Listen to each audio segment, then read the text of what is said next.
আহলে সুন্নাহ ওয়াল জামাতের আকীদা মোতাবেক আহলে বাইতকে মহব্বত করতে হবে, আহলে বাইতকে ভালোবাসতে হবে।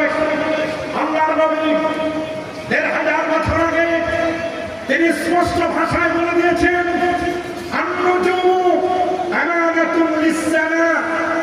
মনে রাখবেন, আন-নুজুমু আমানাতুন লিস-সামা, আকাশের সেফটি এন্ড সিকিউরিটির জন্য আল্লাহ রাব্বুল আলামিন নিযুক্ত করেছেন তারকারাজিগুলোকে। সুবহানাল্লাহ।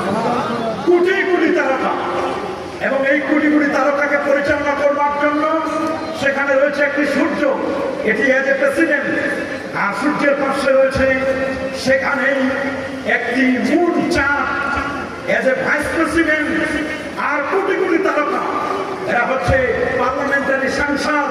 পুরো আকাশটাকে সেভ করতেছেন মূলত তারকাগুলো। আল্লাহু আকবার বলেন। ওয়ালা আমানুল্লাহ আসহাবি, আর আমি রাসূলুল্লাহ হচ্ছি আমার সাহাবীদের জন্য সেভ করার জন্য।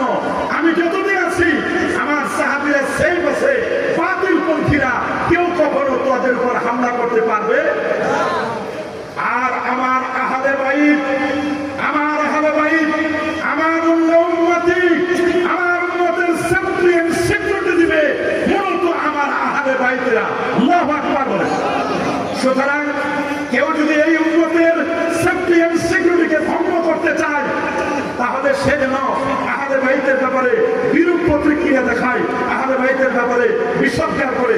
যদি কেউ আহলে বাইতের ব্যাপারে বিষোদ্গার করে, বুঝতে হবে ওই লোকটি রাসূলুল্লাহর উম্মতের সাথে বেয়াদবি করছে, রাসূলুল্লাহর উম্মতের বিরুদ্ধে তার মূলত অবস্থান। যদি কেউ আল্লাহর হাবিবের উম্মতের বিরুদ্ধে অবস্থান নিতে চায়, সে যেন নবী আহলে বাইতের সাথে যেন বেয়াদবি করে। বলেন না নাউযুবিল্লাহ। এই একটি হাদিস। দ্বিতীয় আরেকটি হাদিস আমি বলবো। আল্লাহ নবী বিদায় হজ্জের ভাষণে ব্যক্ত কণ্ঠে তিনি বলে দিয়েছেন, আইয়ুহান নাস তারাকতু ফীকুম আমরাইন, হে মানব জাতি, আমি তোমাদের মাঝে দুটো জিনিস রেখে যাচ্ছি। লান তাদিল্লু মা ইন তামাসসাকতুম বিহিমা, তোমরা কোনোদিন গোমরাহ হবে না, পথভ্রষ্ট হবে না, শুধু দুটো জিনিসকে তোমরা আঁকড়ে ধরতে পারো। যার একটি হচ্ছে আল্লাহর কোরআন আখিরি কালাম, আরেকটি হচ্ছে ইতরাতি ইয়ানি আহলে বাইতি, আমার আহলে বাইত।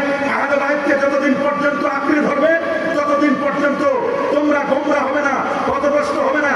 আজকে আমরা দেখতে পাচ্ছি 51 কোটি 1